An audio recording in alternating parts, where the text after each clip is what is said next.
In many ways, I think works of speculation, works that ask what if, have been the most interesting, rich, revealing mirror onto our modern experience, if you like, the experience of the World Wars, the Holocaust, the Cold War, and so on. I think much more so than, if you like, mainstream, inverted commas, realist literary fiction. And that's obviously true of the cinema as well, where science fiction has been the dominant genre in terms of driving the cinema forward, technological and commercial expansion and so on. You've done a 4-part series and you've divided it into sort of 4 subject matters: space, robots, aliens and time. Yeah. In every one of them, the same essential structure emerges, that speculative fiction or science fiction can go in 2 directions. It can go towards dystopia, or it can go towards hope, and hope for the future.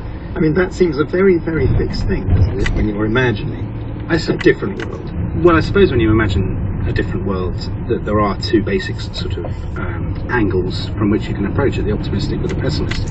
I mean, to some extent, I think the pessimistic is by far the more popular and the dominant, and that's because in any work of sort of entertainment or culture, we like conflict. We like difficulty and tension and grit and so on. So an imagined future in which everything turns out in a very jolly way, you know, there's no climate change, everybody's walking around being terribly nice to each other, would be unbelievably tedious as a novel, as a film or whatever. And I think there's a sort of titillation element to it. It's almost like scratching a scab. We love the idea in many ways. We love to be titillated by the idea that the future will be Blade Runner or some sort of Philip K. Dick style. Well, we do recently, but there's another strain in science fiction, isn't there, which is the escapist strain. Yes. And the hope that we might express our better selves. Yes, I mean, that's true particularly of things like Star Trek. Yeah. Well, yes, but Star Trek is of very much of its time. I mean, Star Trek is as a program of the liberal 1960s. It reflects this sort of Americanizing moral mission. It's the heyday of the Cold War. It's, you know, Captain Kirk and co going to other planets and saying, you know, we can educate you, we can improve you, and all of this sort of thing. But if you look at a show like Doctor Who, much longer running than Star Trek in many ways, Doctor Who is almost always dystopian one way or another. They arrive on a planet, it looks nice, but underneath the surface it's being run by a giant slug who's only interested in profit or whatever. Those sort of anxieties crop up again and again. And if you go back to someone like Wells, H.G. Wells in the Edwardian period, you know, there's an enormous sense of doom and catastrophe that hangs over his books. Sort of distrust of science, fascination with science, but distrust of it at the same time. Do you think of science fiction as a kind of social laboratory? I mean, it was, you know, we were talking about Star Trek, and it was possible for a white man to kiss a black woman on American television in 1968, but you had to go to outer space to do it. Yes, I think that's true. I think science fiction, a book that we talked about in the first episode of our series is Ursula K. Le Guin's The Left Hand of Darkness, which imagines a world in which people are ambisexual, they can be either male or female. And I think at the time, for a lot of readers, if you look at the response to that, the early reviews and so on, people were mystified by it or sort of bewildered or shocked. And I think that's the kind of image that it's hard, you know, if you're doing a sort of middle-class comedy of manners set in Camden Town, it's quite hard to explore that particular idea. But that sort of what-if element, by its nature, it's a very political element, because it looks at what is and asks, well, why is it not otherwise? It could be otherwise. Your series concentrates fairly heavily on visual science fiction. I mean, it's a television program, you have to have clips.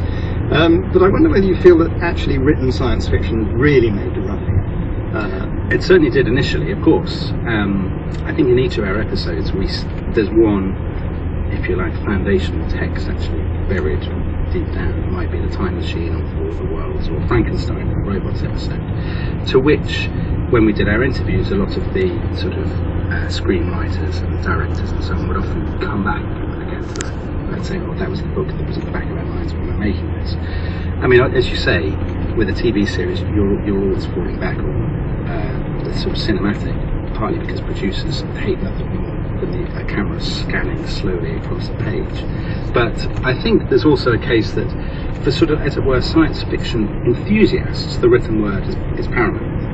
But for the mainstream audience who don't necessarily consider themselves science fiction fans, the way in which the science fiction has entered their imagination is through the cinema, through television, through Star Wars and so on. William Gibson, you were a very early reader of science fiction in a small town in America. And what was it about science fiction in particular that drew you, rather than other forms of it? Was it just what was available? I moved to a small town when I was about 8 years old after my father's death in an accident. So I was a very traumatized kid to begin with. But the small town was one of those places in the United States where if you looked out one window, you were in the 20th century, and if you looked out the other, you were in the 18th. And I felt estranged from the contemporary moment in living there. And I think I wanted to overcompensate with an extra dose of futurity. It was like I wanted a ticket out right away, and science fiction offered that. And it was available too. Yes. You could get it all the time. It was available, and it was below the radar of any adults or any authority. It was, considered less than anything. So it was, there was a freedom in that. There's this, a constant problem that science fiction has. Peter, in your novel, at one point says, I read a cheesy run-of-the-mill sci-fi story, but I read it when I was at an impressionable age. Is that true of your own experience, Michel? Well, when I was a kid, I read everything. It wasn't just science fiction. It was romance novels meant, for women, and thrillers, and all the literature that was set by my school and so forth. So I was voraciously reading all sorts of text, just curious about how stories could be told. So you were a reading fan, not a science fiction fan? I was a reading fan, not a sci-fi fan per se. I was aware of the low esteem in which sci-fi was held, and I found it very poignant when I read this amazing interview with Kurt Vonnegut in Playboy magazine, back in the days when Playboy was, we believe you. You were reading it for the interviews. Exactly. And he was saying that he wrote books for years, for decades, and every year a book would come out supposedly noting every worthwhile book that had been published that year, and his books were never on it because they were sci-fi and they were paperbacks, so they were condemned to be in these little sort of things in the drugstore that William would possibly have bought. With the yellow edges on the paper. Yes. Everything crying pulp. But the ideas contained within them, very radical often. Yes. And more radical than any mainstream fiction. Judy Wiseman, you've written a little bit about the way in which science fiction writers can influence the way technology in particular turns out. There's a sort of anxiety, almost an anxiety about the freedom that science fiction writers have. Well, I want to slightly question what you just said about how radical the visions are. I mean, what worries me about a lot of science fiction, the dystopian science fiction on the one hand, it's as if the discussion is very polarised, as Dominique said, between on the one hand the sort of dystopian visions of science fiction, and on the other hand the kind of Silicon Valley evangelists. And that it's either this sort of terrible future or this absolutely wonderful future full of promise. This technology is going to save us time, and we're all going to wear wristbands so we can sleep well and have the right diet and all of these things. And I mean, what we're trying to do, I suppose, academics like me, is to shift the discussion a bit and to kind of step back from that and say, well, actually, these worlds that we think about, are they so different? I mean, they're hyped as different, they're hyped as radical, but actually I think the social relations in them are often rather conservative, rather kind of standard. And so I think it's interesting that you've mentioned Ursula Le Guin. I mean, it's much harder to present a world of kind of hybrid gender relations, of different kinds of kinship patterns, different kinds of society, than it is to kind of fetishize technology and kind of hype that as what's really kind of radical and new. William Gibson, you were nodding during that. You couldn't be accused of fetishizing technology, though you've been fascinated by it. But you always have been interested, haven't you, in the odd way it plays out against human uses and the odd kind of deformations that come out of that. Well, I've come to think that emergent technology is the big change driver in society, one way or another, and long has been. Not just technology in the sense of something from the Apple store, but technology in the sense of growing cereals and knowing how to store them. Or You describe it as emergent technology, which is an interesting choice of word, because it almost implies that this thing happens without a kind of central planner. There's not an engineer deciding. That was exactly my next point, that we don't legislate technologies into emergence, and they pop out and we legislate after the fact. And the people who conceive and invent and develop and produce these things and put them into the world have no way of knowing what they're really going to do as change drivers, because you can't tell until people get their hands on it. The story of all technology in history is the story of unanticipated consequences. Yes, exactly. Printing press, spectacles, the railway, whatever. I mean, we always have this sort of fantasy that we live uniquely. It's sort of arrogance of modernity. We live in an age of unique technological change and social change driven by technology. But of course, that was the case for the same anxieties about technology and its power to disrupt and to shape a different. I mean, I know you're wanting to come in because you have a very specific quote in your book. No. Well, I think it's absolutely true that technologies have unpredictable consequences. That is absolutely true. But I also think it is very important to step back and say, well, who's designing the technologies? Can we participate in the design? I mean, one of the things that comes out really very strongly in your book is how important military research and development is for all the technologies we have, like drones. And I think, there's much more awareness now, I think, generally among kind of citizens of wanting to participate in the future direction of science and technology, to actually want to engage about, well, do we want, genetically modified tomatoes? Do we want these things developed? And William, I was very struck in one of your interviews, I can't remember which of the many interviews that I've read, where you actually talked about the fact that sometimes you put something into your book and then you thought, well, actually, I don't want anybody to even think about making that. I'm going to take it out. And I thought, well, exactly, that the notion in Silicon Valley is that we have to make everything that's possible, and we don't have to develop everything that's possible. We've got real choices about that. Michelle Faber. Well, one of the things that Judy is concerned about in her book Pressed for Time is the idea that the future is determined basically by Silicon Valley geeks who have their vision of what would be tremendously cool for us all to do, which isn't necessarily what we need. And one of the things in my novel, which I fantasize about, if you like, is a future in which people actually get real about what they truly need rather than what some designer might think they need. And there's a particular bit in it where Peter goes to a mortuary and he notes the way the drawer of the mortuary works, and it says, Austin pushed the drawer shut again and fastened the latches. Once again, Peter was struck by the simplicity of the technology. No computerized locking system to be placated with a keypad or a coded swipe card, just a drawer with a couple of handles. He realized all of a sudden that this simplified design was not the result of cheapskate make-do, a weird mismatch between the company's colossal wealth and a penchant for outmoded discards.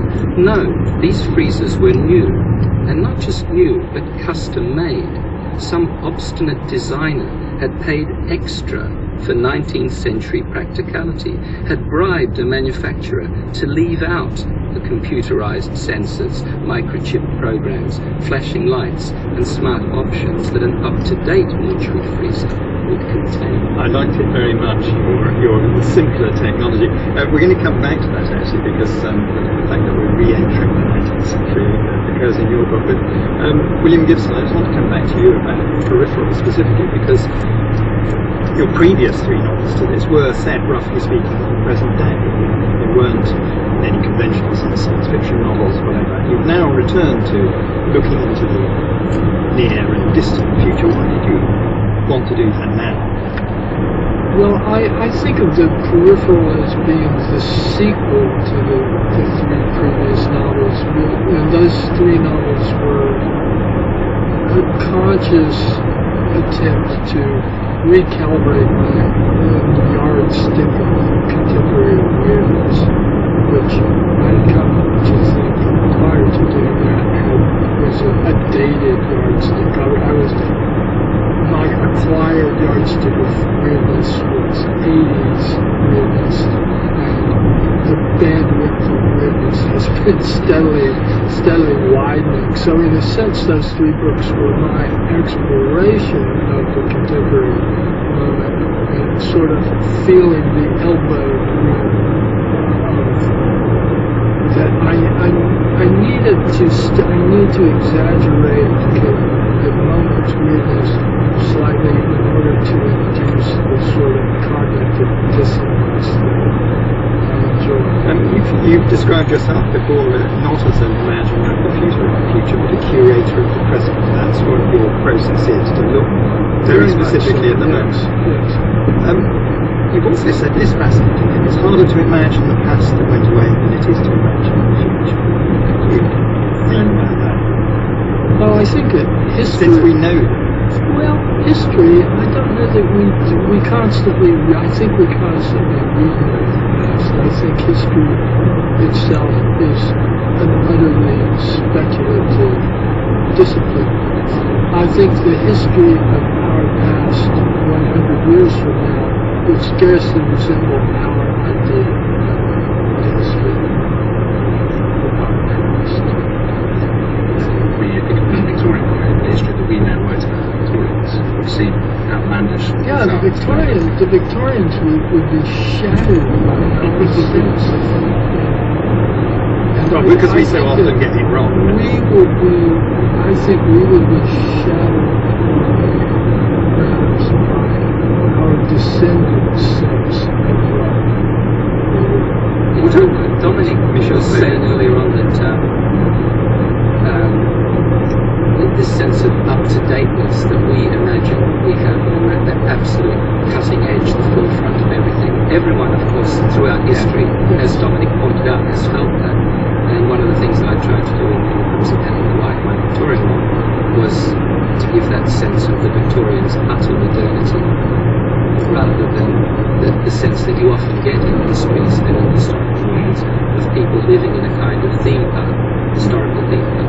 But it is, I noticed something actually reading your book. It's very rare in science fiction for people to do something which is very common in real life, which is to go, isn't this an amazing gadget?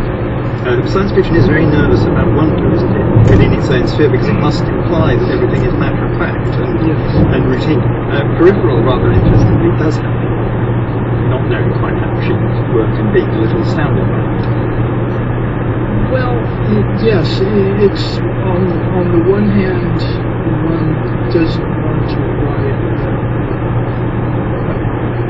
fiction in which people are astounded by transatlantic telephone calls or by television sets, and yet when you're describing a non-existent piece of technology, an imaginary piece of technology to the reader, you actually want the reader to be excited about it, but you don't want the character who's using it to be excited about it.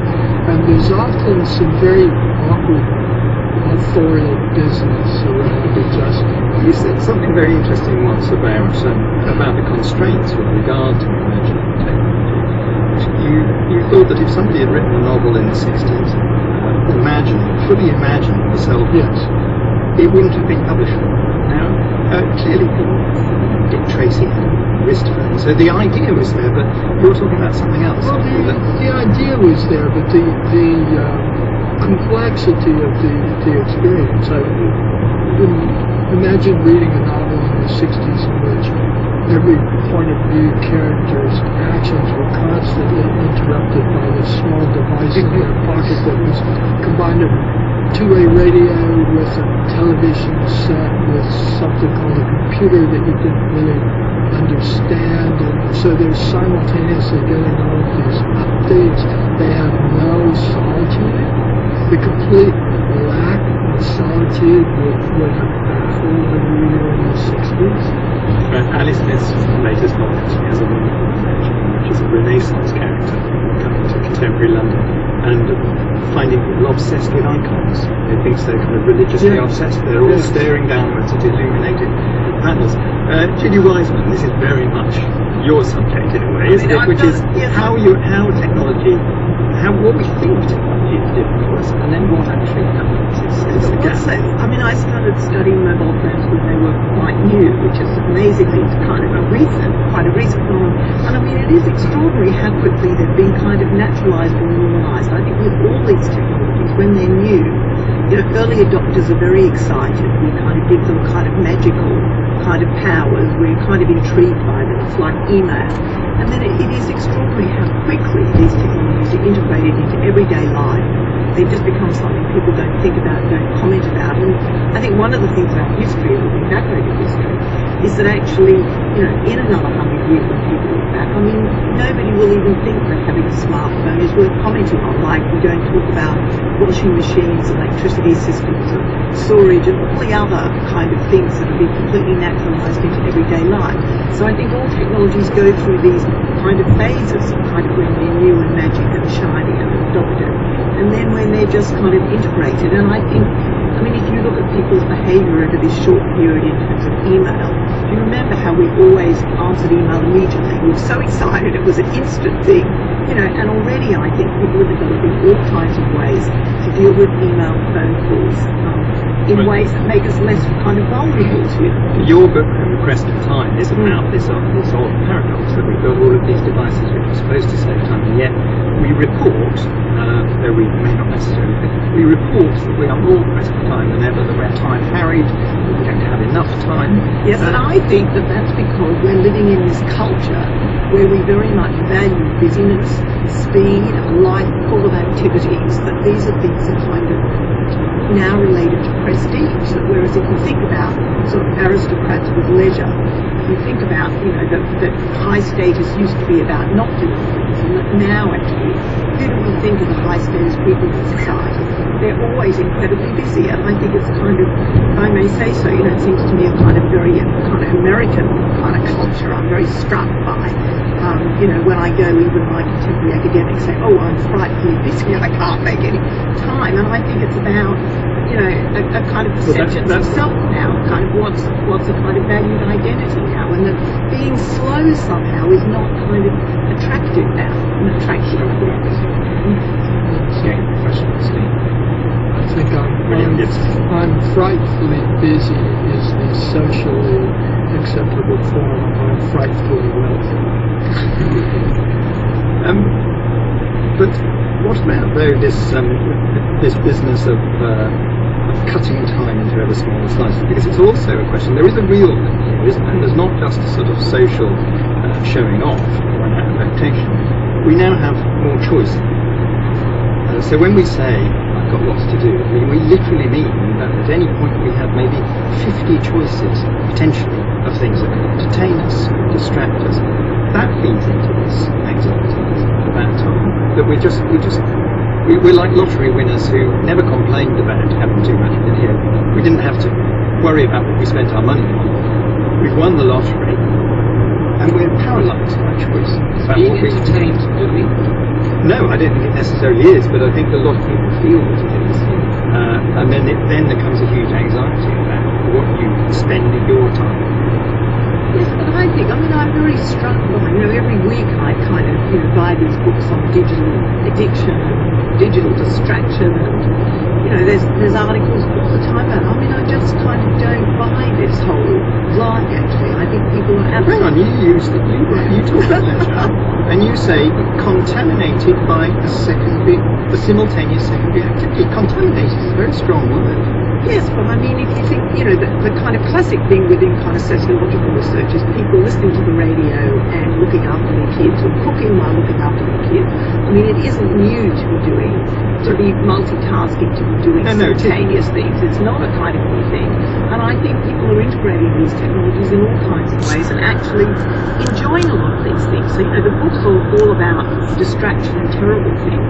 But actually, we know that a lot of people and families and groups of people watch television on their smartphones, doing various things, using their Facebook to talk to other people, and that these things can be actually very freeing and very actually I'm still interested in why you use the word contaminated.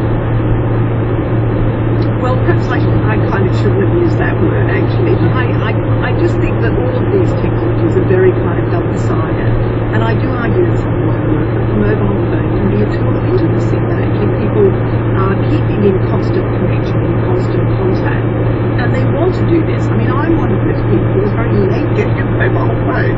I like silent, I like my space, but this is a technology that's kind of diffused quicker than any other technology, so I had to finally in my research people seem to want to communicate all the time. They like this connection. Michelle Paper, you already read out this interesting about simple technology, calm technology, and a less pressing technology. Does that reflect your own practice? You're not a kind of illiterate tweeter or anything like that. You've sussed me out there. I feel actually quite alien being this company here because I don't have a television. I don't have a smartphone. I'm not on social media. I live in the far north of Scotland in a little hamlet of 7 houses. And really it's just me and the cats in my space, in silence that is filled with music of my choosing. And was there ever a moment in which you thought, I'm going to actively withdraw? You just never joined? I never joined. And you were never tempted to join? You never thought, it's interesting to see what this technology might do? I find it interesting to observe what happens in other people's lives, but I have a strong sense of what's appropriate for them. Shall we just put it that way? William Gibson, your peripheral is about takes on social technologies, including this wonderful idea that you can live a virtual reality. So it's a sort of drone, but it's a human. You project yourself by technological means into the body and mind of somebody else in time. Do you see that as a kind of troubling thought, or rather tempting? It's complicated. It's ultimately too complicated for the book and its author because there are